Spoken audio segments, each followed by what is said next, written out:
ক্ষতি হয়েছে। আজ ভারতের সে মিসাইল ম্যান নামে পরিচিত। আজ ভারতের বুকে সে গর্ব। কি কারণে?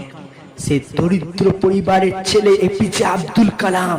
সে দিন রাত কঠোর পরিশ্রম করে সে অনেক হার হেরে যেতে যেতে সে ক্লান্ত না হয়ে ওই হার শব্দটাকে হার মানিয়ে ছেড়েছে। তাই আজ সে doctor APJ Abdul Kalam sir নামে পরিচিত হয়েছে। ভারতবর্ষে তার আরো এক নাম, যে মিসাইল ম্যান নামে সে পরিচিত রয়েছে।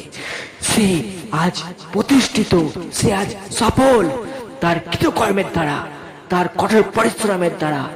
তার হেরে যাওয়ার পরে এই হার শব্দটাকে হার মানানোর দ্বারা, যে হেরে যাওয়ার পরে এই হার শব্দটাকে হার মানাতে পারবে সেই জয়ী হবে, সেই সফল হবে।